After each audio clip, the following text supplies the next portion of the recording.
நம் தேவனாகிய இயேசு கிறிஸ்துவினால் உங்களுக்கு கிருபையும் சமாதானமும் சந்தோஷமும் உண்டாவதாக. இன்றைக்கு நாம பார்க்கவிருக்கிற வேத பகுதி சங்கீதம் 143 அதிகாரம் வசனம் 10. Psalms chapter 143 verse 10. உமக்கு பிரியமானதை செய்ய எனக்கு போதித்தருளும். நீரே என் தேவன். உம்முடைய நல்ல ஆவி என்னை செம்மையான வழியிலே நடத்துவாராக. தாவீது ராஜா தன்னுடைய சங்கீதத்துல தேவனுடைய ஆவி தன்னை செம்மையான வழியில நடத்துவதற்காக விண்ணப்பிக்கிறாரு.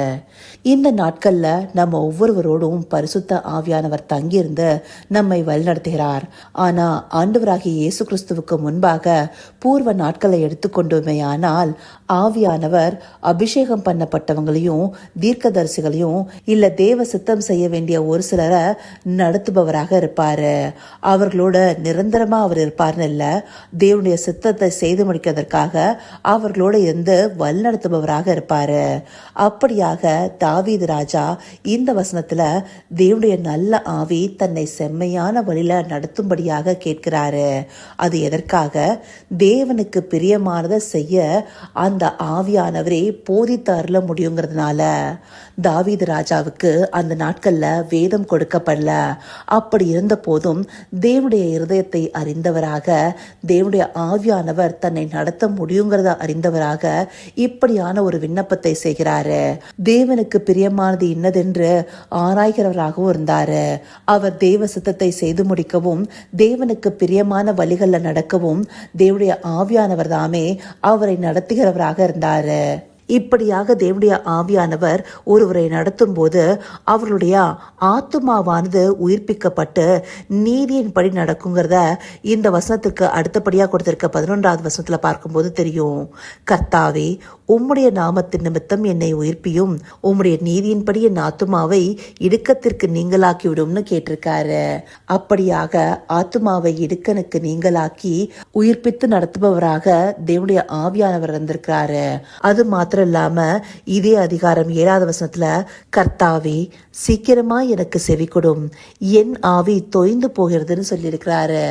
அப்போ தேவனுடைய ஆவியால நடத்தப்படலன்னா ஒருத்தருடைய ஆவி தொய்ந்து போகிறதுன்னு சொல்லி இந்த வார்த்தைகள் நமக்கு தெளிவாக காண்பிக்குது. இதையெல்லாம் தாவீது அறிந்து வைத்திருந்ததுனால இப்படியான விண்ணப்பத்தை தேவனுக்கு நேராக ஏறெடுக்கிறாரு. அப்படி தேவனுடைய ஆவி நம்மை நடத்தும் போதுதான் நம்முடைய ஆத்துமா நீதியின் பாதைகளை நடக்கிறதாக இருக்கும். இதையே சங்கீதம் 23வது அதிகாரம் 3வது வசனத்துல தாவீது ராஜா கேட்கிறார் இல்லையா? அவர் என் ஆத்துமாவை தேற்றி தம்முடைய நாமத்தின் நிமித்தம் என்னை நீதியின் பாதையில் நடத்துகிறார். அந்தபடியாக நம்முடைய ஆத்துமாவை நீதியின் பாதையில நடத்த தேவன் தம்முடைய ஆவியானவரை நமக்கு தந்தருகிறாரு.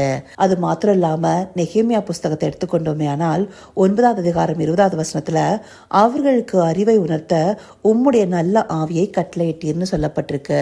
இப்படியாக பழைய ஏற்பாடு பரிசுத்தவான்கள் தேவனுடைய ஆவியானவரே நம்மை சரியான வழியில நடத்த முடியுங்கிறத அறிந்து வைத்தவர்களாக இருக்கிறாங்க. இன்றைக்கு ஆவிக்குரிய இஸ்ரவேலர்களாக பிரித்திருக்கப்பட்ட நாம இந்த ஆவியானவரை என்றென்றைக்கும் நம்மோடு கூட இருக்கிறவராக பெற்றிருக்கிறோம். அப்படியாகவே ஆண்டவராகிய இயேசு கிறிஸ்து நமக்கு ஒரு சம்பூர்ணத்தை தந்தரில் இருக்கிறாரு. அப்படியாக தந்தரப்பட்ட ஆவியானவரை நாம எந்தபடியாக நாடுகிறோம்? அவருடைய துணையை தேடுகிறோமா? அவர் துணை கொண்டு நம்முடைய ஆவி ஆத்துமா சரீரத்தை சரியான வழியில் நடத்துவதற்கு முற்படுகிறோமா?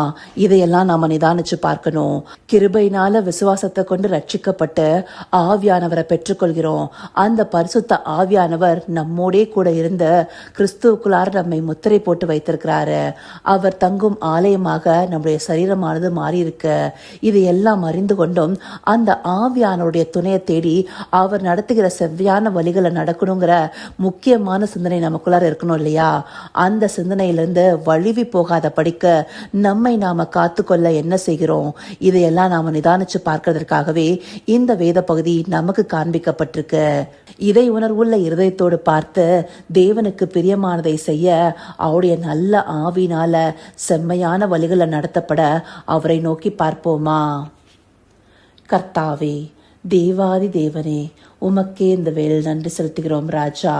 அப்பா, உம்முடைய நல்ல ஆவி எங்களை செவ்வையான பாதைகளில் நடத்துகிறதுங்கிறத இந்த வசனத்தின் மூலமாக எங்களுக்கு தெரிவித்திருக்கீங்க தகப்பனே.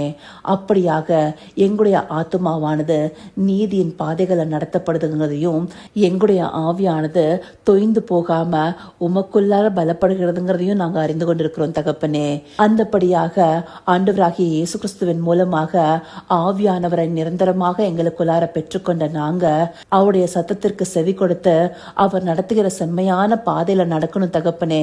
எங்களுடைய ஆவி ஆத்மா சரீரத்தை குற்றமற்றதாக பரிசுத்தத்தோடு காத்து கொள்ள உம்முடைய ஆவியானவர் துணை தேவை என்று அறிந்து கொண்டு செயல்படணும் ராஜா. அப்படியான உணர்வுள்ள இருதயத்தோடு செயல்பட தேவரீர் எங்களுக்கு கிருபை பாட்டுங்க. அப்படியே நீங்க எங்களை நடத்த போகிற தயவிற்காய் நன்றி. சகலவித துதி மகிமை கனம் யாவும் ஒருவருக்கே செலுத்துகிறோம். இயேசு கிறிஸ்துவின் மூலமாய் வேண்டிக் கொள்கிறேன் பிதாவே. ஆமேன், ஆமேன்.